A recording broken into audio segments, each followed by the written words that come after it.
Hello and welcome to another episode of the Movies Be Like podcast. I'm Miranda. And I'm Ryan. And today, we're going to be discussing Monty Python movie films. We're going to be talking about Monty Python movies, such as The Holy Grail, Life of Brian, and The Meaning of Life. Meaning of Life. Those three films, and those three films only. Because they didn't make any other ones. Sperm is sacred. Every sperm is great. I don't remember the tune. That's all I remember from the lyrics. So yeah, we're going to be talking about those three The iconic movies. UK comedy group consisting of... Oh boy. Here we go. Here come the names. Graham Chapman, John Cleese, Terry Gilliam, Eric Idle. Or Gilliam, we don't know. Yeah, or Gilliam, we don't know. Terry Jones, Michael Palin. That's all of them. There's six. Four of them are still around. Two of them have sadly passed away. Terry Jones passed away last year, and Graham Chapman passed away in 1989. Yeah, he passed away from cancer in 1989. But tonsil cancer. Yes. Specifically. It's and sad. Perhaps spinal cancer too. Oh, really? Yeah, he had a... Shit. Poor man, dude. Well, anyway, Jones and Palin met at Oxford University, and then Chapman and Cleese met at Cambridge University, and then a year later, Eric Idle went to Cambridge University and met them, and then a few years later, Cleese went to New York and met Gilliam in New York City.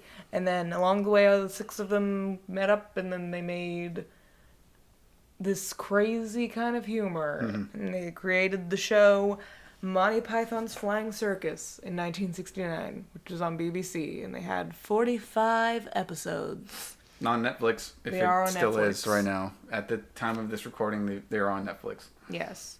And they are known for pushing many boundaries, and they just formed a whole new kind of comedy and coined the Python-esque term that is used to describe other films like The Princess Bride. Mm-hmm. It's Python-esque qualities. They're incredibly influential in the realm of comedy in TV shows and, how they're filmed. I don't know what I'm saying. Blah, blah, blah. But they're highly influential. They've been coined as to or what the Beatles did to music, what they did to I've heard TV that. comedy. Yes. Yeah. Which is a huge comparison. Well, yes. Who doesn't know the Beatles? Am I right? My mom. Just kidding. Oh, no. No, I'm kidding. That'd be so unfortunate. Yeah. So, Holy Grail. Holy Grail came out in 1975. 1975. It's their first film. First feature film. They had been doing the show for a bit. For a bit. This is directed by two of the members, Terry Gilliam and Terry Jones, both the Terrys. Terry Bowberry. Yeah. Michael Palin actually came up with the original idea of King Arthur and Patsy, his little person behind Coconut him. horse. Clapping the coconuts together. Horse clopping, and that eventually became the original idea for the entire film. This small little insignificant joke. It's what if King Arthur? Yeah. Yeah. That makes sense. Yeah. And I feel like something absurd and stupid like that is exactly where it would come from. Yes. Yeah. So talking about budget. Here, their initial budget was £200,000, which is $282,000 back in 1975. Wow. Adjusted for inflation, that's roughly 1.4 mil today. That's still not that much. Yeah, it's still a low budget film. That's It was a very small amount. Yeah. They had a lot of people help invest in the film. Some of them you might know, like Pink Floyd, Led Zeppelin, and Elton John. How are they connected to so many famous bands and musicians? They got a lot of support from them.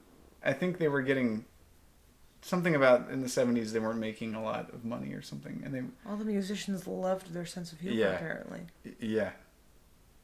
I would have too, if I was a musician in the 70s. You do, and you're a musician, so it makes sense. I have a lot in common. I guess I just have a really random list of facts and things I want to talk about. But yes, in the castles in the background, like where they're riding to. What part? I feel like there's a lot of parts. Oh, I know where they're riding in the countryside, and they're like, "Oh, let's go to the Knights of the Round Table, the Camelot, House of Camelot over there, right? Where the Knights of the Round Table." Yeah. Yeah, but don't they not end up going in? Yeah, they don't go, but like. They stood there and saw a castle in the distance. Yes. Some of them were just cardboard cutouts because they couldn't actually... That's funny. They couldn't actually go to the castles because Scotland wouldn't let them do that. They wouldn't give them the permits to film Makes sense. on those castles, which was only like weeks away from shooting. Because they had it all plotted out to go to those places, but they just couldn't, so they used cardboard cutouts. Well, I didn't notice, so they did it very well. Yeah. I agree. I don't feel like saying any more fun facts until I ask you what was some of your favorite stand-up moments from the film, Miranda? I feel like we're just jumping right into it without actually saying much. I get it. Let me think. Well, okay, this is like my third time watching it. And the first time I watched it, I liked it. Second time I watched it, it was like 4 years later, and it was in a big theater of people who loved it, so it was really enjoyable. This time watching was probably the least enjoyable, but just because I remembered all the jokes. Mm-hmm. So when you remember all the jokes, and you hear them again, and you see them coming, and the whole point of their humor is that it's unexpected and everything, it wasn't as enjoyable to watch, but I still appreciate it for what it is, I agree. Obviously.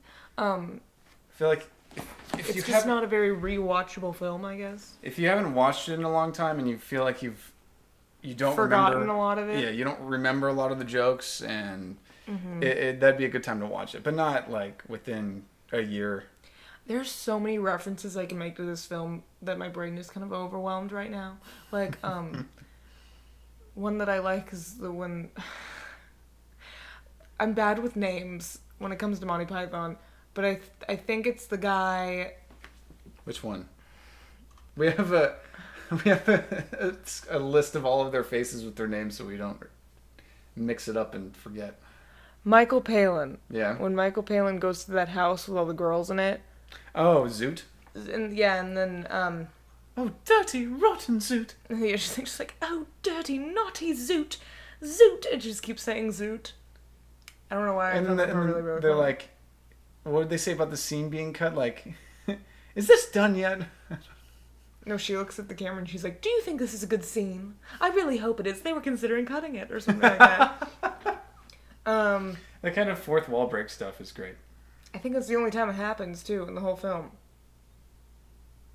A fourth wall break? Yeah, you're right. Yeah, and then they show, like, a group of people saying, get on with it, or something. And then the sorcerer from the next scene is... Oh... The sorcerer from the next scene is also like, get on with it! Yeah. Yeah. It shows all of them. Mm-hmm. Oh, fun fact about that scene.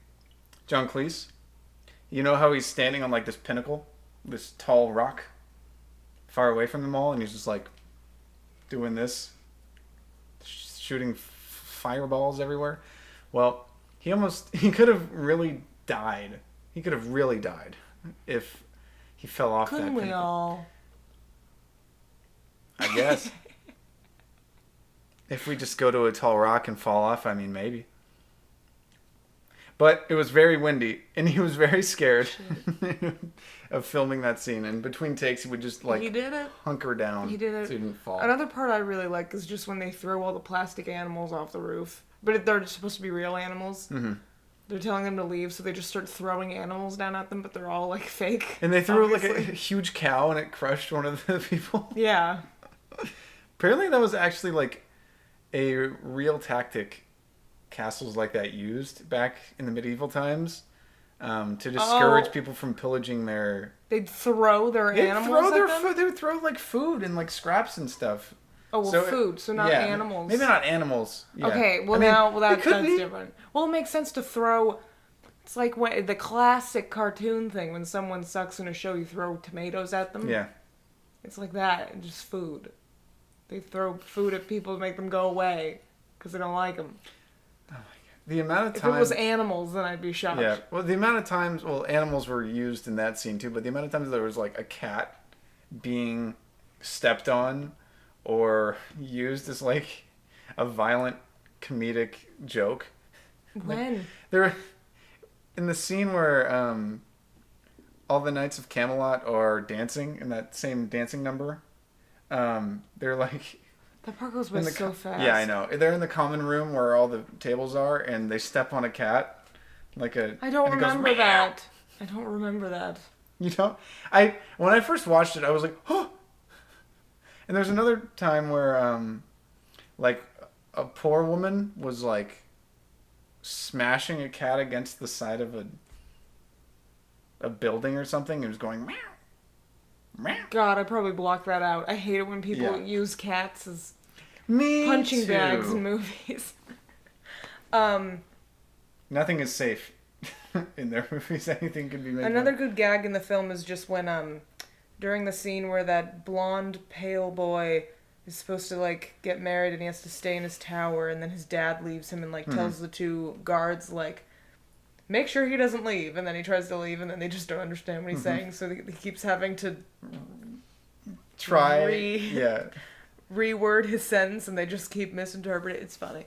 Anyway, I like how he just shoots the arrow out of the window, just like... Yeah.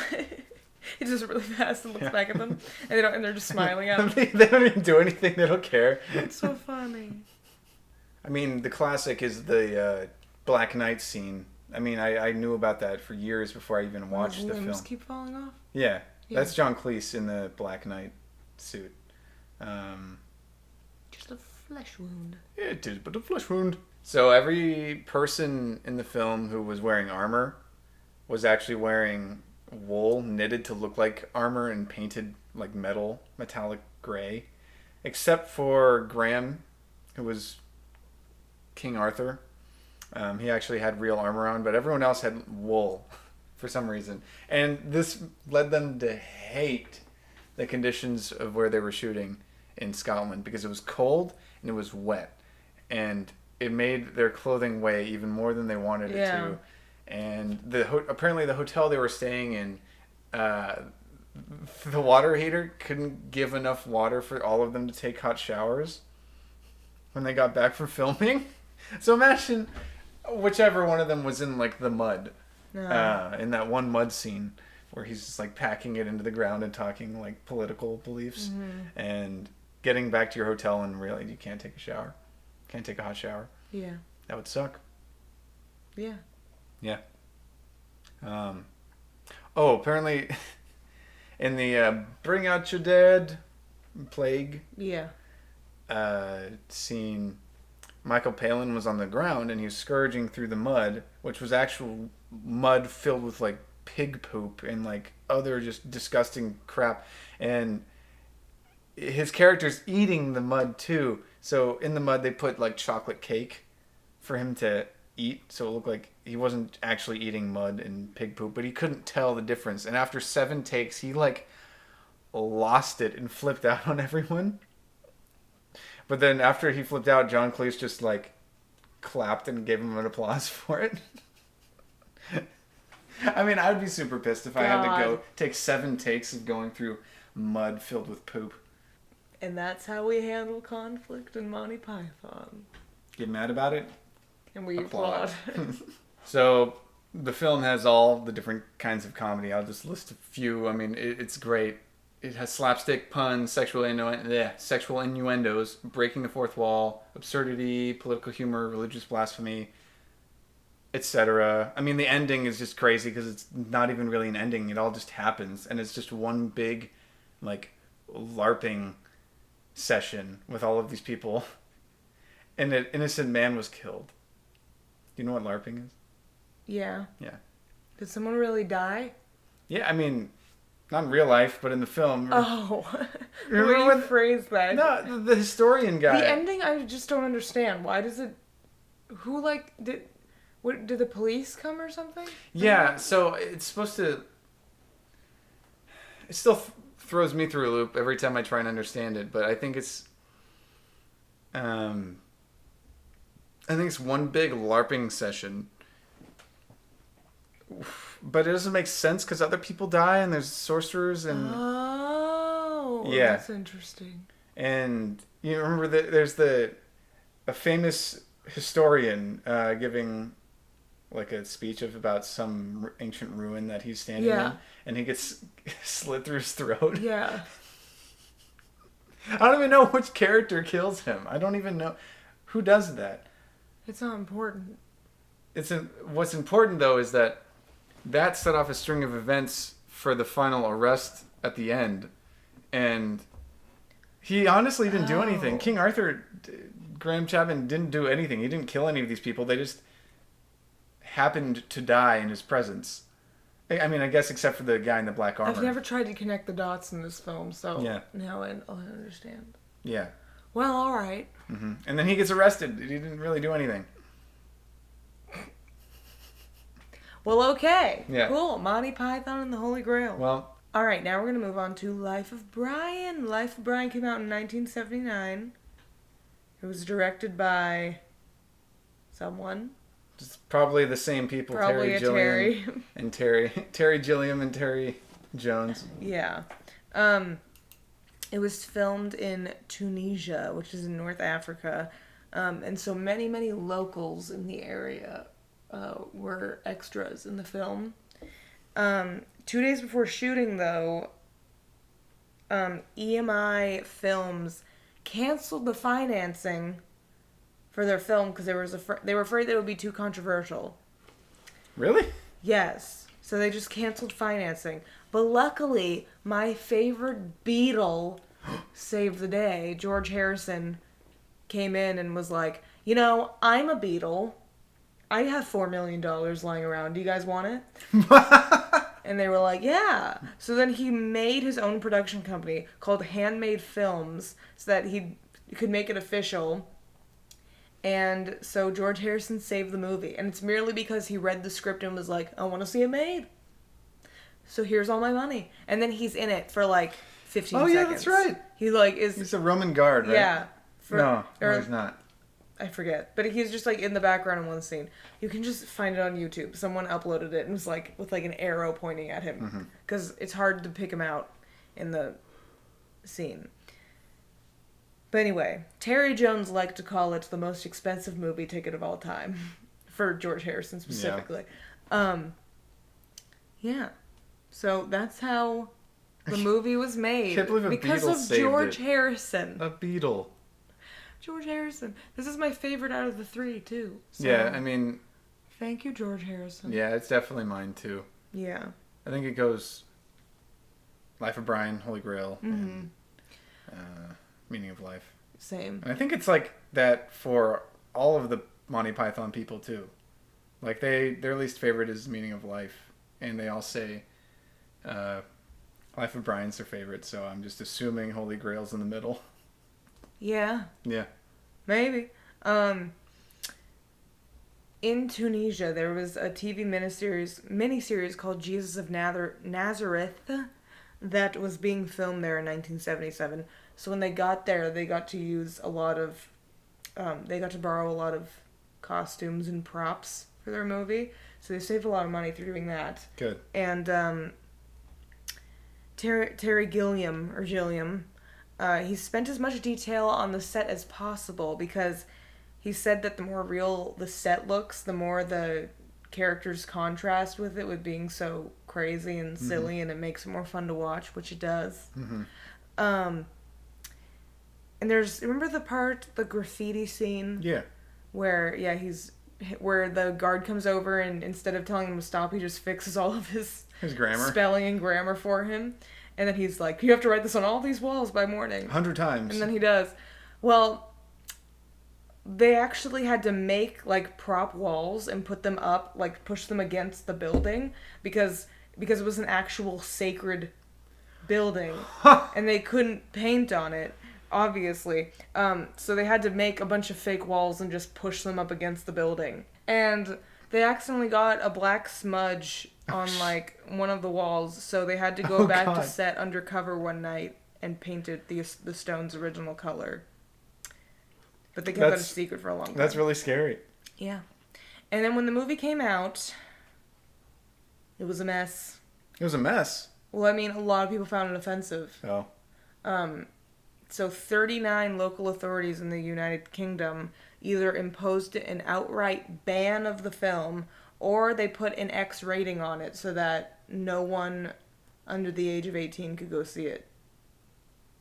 Whoa. It was hated that much? Or like... Yeah. People found it really offensive at the time. Well, that makes me question... Like religious people did. Yeah, I mean... Obviously it's parody and comedy, but... What do you think? Well, maybe we shouldn't discuss our opinions on it in this podcast. I don't know. I'm... I'm not religious. Neither am I, so... And I'm not that educated about the time that it takes place in, because I'm not religious. So... Anyway. And then the part where Brian escapes on the spaceship. Mm-hmm.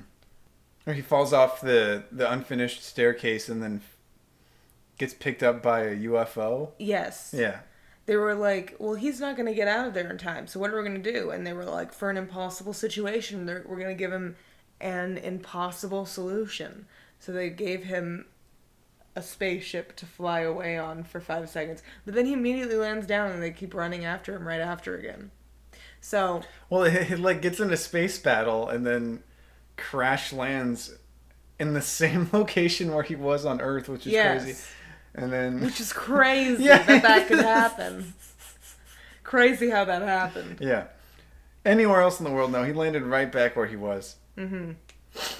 Pretty good. Those are all my fun facts on the film. Yeah. This is definitely my favorite of the three.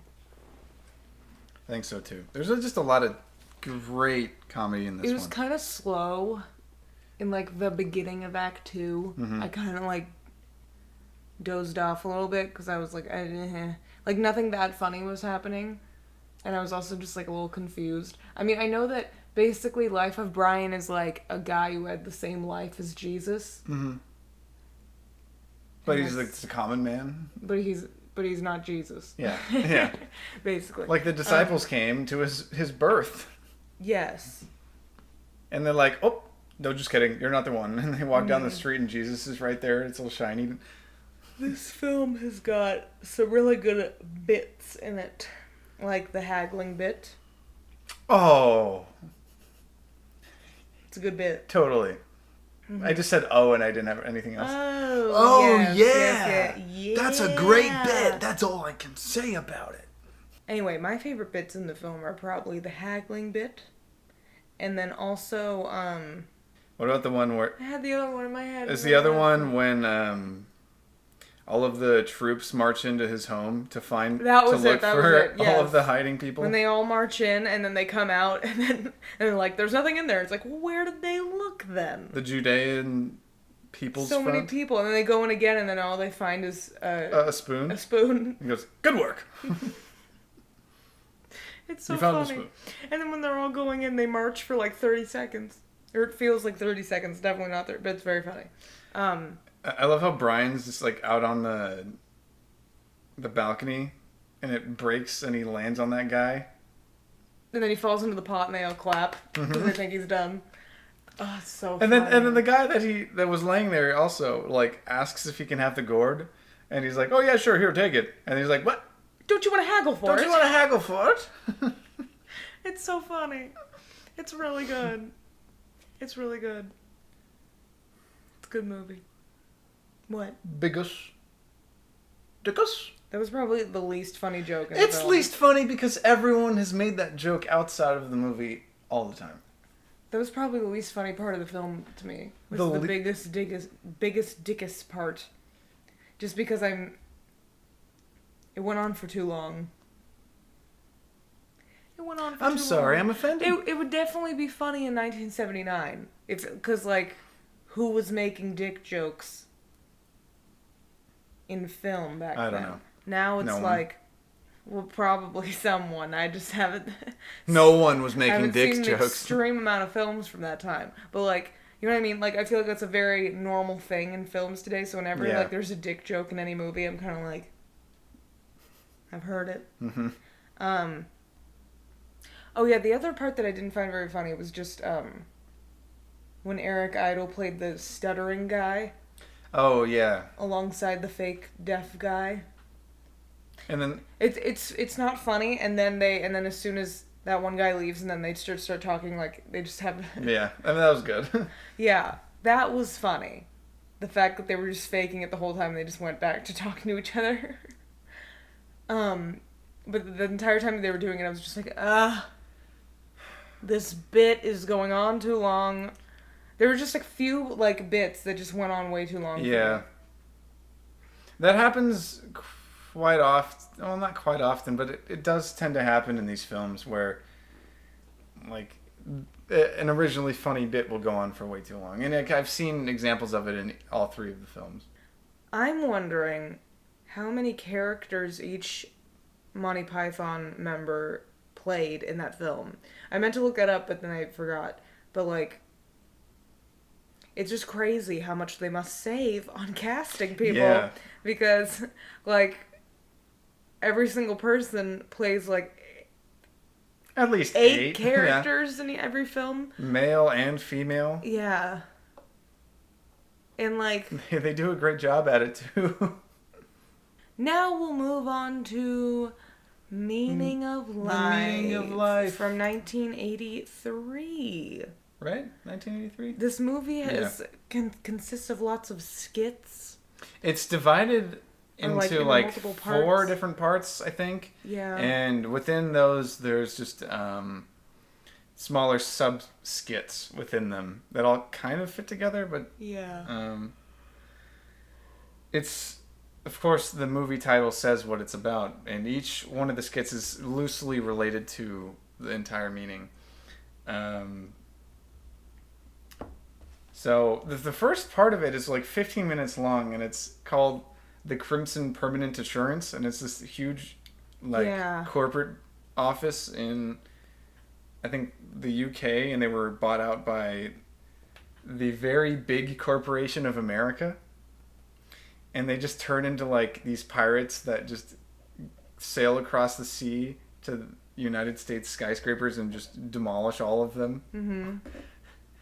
And it's ridiculous. It goes on for so long, and I was like, "Is this the movie?" I thought it was. I was like, in my head, I was like, "This can't go on forever." This seems like it's gonna be a skit movie. It was 15 minutes. It was like a short before a movie. Well, it is. It's one of the shorts in the movie. Okay, I meant more like a Pixar short, like a short in front of a Pixar film.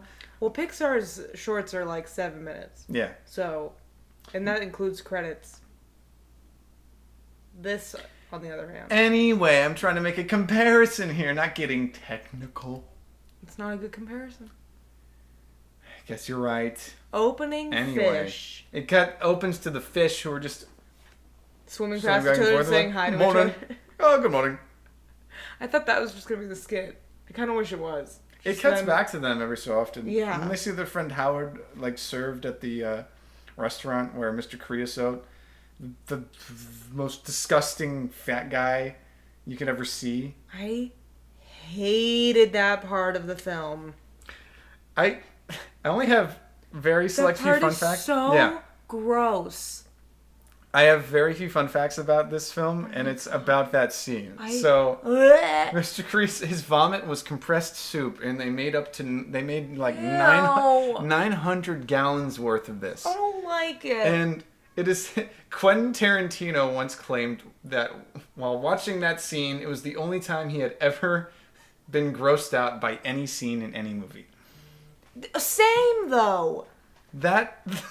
Quentin Tarantino. Blood, it doesn't gross me out, but that, even barfing in general, like in a film, doesn't really gross me out that much when it's like once, and like you see it coming, but like that was so gross. And then you see them scooping it up afterwards, cleaning up after, it's so disgusting. I hate it. And that was the only part of the movie that I'd seen before watching the film for the first time, because this was both our first times watching it. Yeah, I had never seen it before until like a couple days ago. And that was the only part I'd seen of it. So I was expecting it to hate it, because I thought that's all it was going to be. Luckily it wasn't, but I still only really liked the first half of the movie. The whole second half I was like, would you like a thin mint wafer? that was so gross. No. Oh, Stop imitating parts from it. I hate it.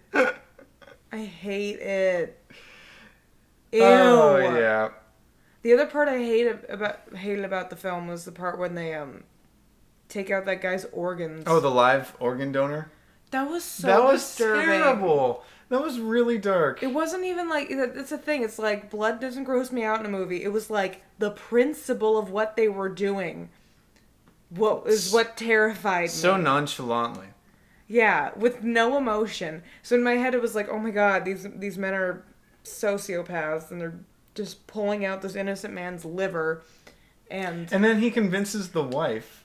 Yeah, but he's like, the wife did the same thing. And in the fridge opens and they sing about how the universe song, how life is meaningless. And she's like, God, that was so weird.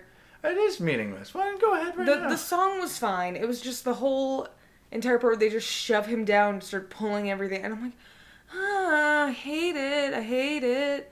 Those two, that and the barfing, those parts deeply disturbed me. Yeah.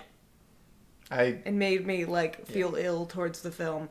The best part of the film was definitely the military sketch when Michael Palin is walking back and forth and he's like, we're gonna march up and down these streets. Does anyone have any objections? And then someone's like, actually, I've been learning the piano. And he's like, learning the piano? Well, I bet you want to go practice then. Yeah. And he's like, I do. And he's like, well, go on then. Go on and then. He goes. And then he's like, I bet the rest of you would like to be going to the pictures. And they're like, yeah. And then he just marches by himself because everyone leaves. That one was one of the best ones in there. That's the one I remember the most. The rest I don't really remember. Well, I enjoyed the one about the song. Catholic family, how he has 68 kids or 63 kids, and because it's every sperm is sacred. Every sperm is sacred, and they can't use contraceptives, and that's the entire point of the film. Because God will be irate. Yeah. God will be irate. Yes. Yes. That's the line I'm referencing. Very good. And their Protestant neighbors across the way saying contraception is actually great, and they can have sex anytime they want. And then his wife is like, but we never have sex. And he's like, oh, yes we do. What are you talking about? And then... Yeah. It's that just went on for a really long time. Religious commentary there. The best part of the film, most ahead of its time part of the film, is when that woman gives birth, and then she's immediately like, boy or girl? And then the doctor's like, don't you think it's a little bit too early for you to be putting rolls in your baby's life? God, that got me. I was like, damn, that's ahead of its time. Oh, that scene is funny anyway because they have all of this super elaborate equipment and it's all just for show because they have their administrator coming in. Yeah. To be impressed that they have all of this nice tech for delivering babies and they just do a really whatever job with delivering the baby.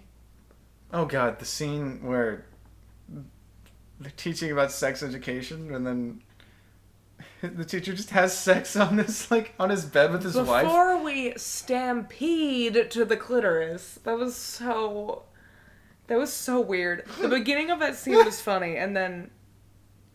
But what about the clitoris? And then the bed came in, and then I was like, oh no, he's gonna have sex with his wife in front of all of his students. This is weird. I get why it would be funny. Or not. I found it hilarious. Not funny in real hysterical. Life. I'm saying I get why people would find it funny. I was just like, oh God, I'm uncomfortable. Remember the scene? There's a lot of naked women in this film. Where Graham Chapman is running away from all these girls who were topless with the helmets on, the colorful helmets on. Uh-huh. He was a criminal convicted of making sexist remarks in a film and is killed in a manner of his choosing. Wait, what? So that was the sketch. He was a criminal convicted of making sexist remarks in a film and is killed in a manner of his own choosing. So he chose to get ran off a cliff by a bunch of naked girls. Oh. And he lands right in his casket. That part looked painful. Like for the girls. Yeah, they have no support. They have no boob support. That was... They're just going up and down, creating pain. It looked really painful to me. That's the first thing you said when you saw them. Like, ow. I was like, ow. It was in slow motion. I was like, I feel so bad for them. It's so painful. They must be so sore. To this day, 38 years later, I bet they're still sore. Or dead. They either sore boobs or dead boobs. One or the other. Exactly. Yeah. Oh, what was even funnier or ironic is that Chapman was openly gay. Oh, haha. Haha. But his character probably wasn't, but he is. Or was. So he was getting nothing out of that. Yeah, he was like, all these boobs chasing me. He was running after it he was running away from it for a reason. I really enjoyed the scene where they go into this medieval dungeon. And it's like a restaurant. It's this couple on a vacation. And they get handed the menu, and it's just conversation topics. And it's not actually anything to eat. Right. It was like, oh, I'll have the meaning of life. And that was like not stimulating whatsoever, like of a conversation. Uh-huh. So then that's how they segued into live organ transplants. Because the next topic was, oh, how about live organ transplants? And then it just cut to the next sketch about the guy getting stabbed and his liver taken out. Gross. Sorry. I think the last sketch that I enjoyed was the one with the Grim Reaper. How he shows up to that dinner party. Right, Yeah. and then they welcome him in as a guest. He shows up and he's obviously the Grim Reaper, and he has a huge scythe. And the guy answering the door is like, "Oh, are you here for the hedge? Is it for the hedge?" Mm-hmm. Like, no, he's here to take your life. So true. That's what makes it funny. Yeah. And I guess with your point about the last sequence about using women as objects in the film, what I read was that all of them were actually going to be topless, according to the DVD commentary. They were all going to be topless instead of having the plastic fake boobs covering them in that Christmas kind of Las Vegas parody show. Mm-hmm. But why they didn't do that is because one of them refused because she thought her breasts were too small. So they were supposed to have their real boobs sticking out of that? Yeah. They're just supposed to be topless. It's like a parody of a Vegas show. I've never been to Vegas. Neither have I. All the women in this movie show their boobs, and the only one that doesn't talks about her period in a way to like get out of an uncomfortable situation, but still. Yeah. True. Mm-hmm. I don't know. Wasn't my favorite. Didn't really. I mean, it is Monty Python, and I found it extremely funny at times, but also just kind of No, it definitely had its out. funny moments. There were just more moments that I didn't enjoy than I did enjoy. Mm-hmm. And that's why it's our least favorite. Oops. Why are we ending it on our least favorite? I don't know. I guess we did in the order that they came out, so it makes sense. Yeah. Holy Grail, Life of Brian, Meaning of Life. Always look on the bright side of life.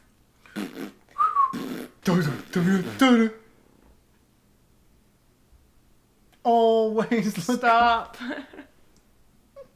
We're not just gonna sing the song. Oh, it's so hot in here. I'm It sweaty. is really hot. It's hot Oh. in the room we're in.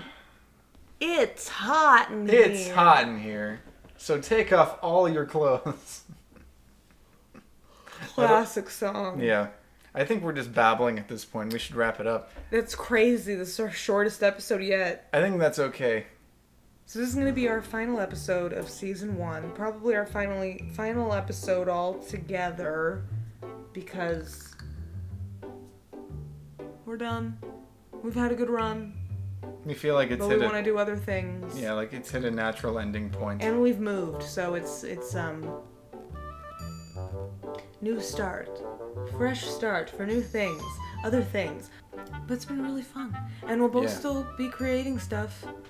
So we'll leave all the podcasts up and the Instagram account up, I think. Because honestly, a lot of the trailers are just, we watch them all the time anyway because we had a lot of fun creating them, and they're a lot shorter than these episodes to listen back to. True. They're so hard. true. Imagine a These 1 minute episodes are promo like versus 100 like times longer. on average 60 times an hour. True. Anyway, hope you all have a great day. Yeah. Thanks for Thanks for listening to us. Thanks for listening to us and for supporting us. All of the above. It's been great learning experience for both of us. So you may see us again in a different format or two. I don't know, but for now, you will. You will. But for now, catch you next time. Peace. Catch ya. Catch up. Catch up. Love you guys. Love you. Bye.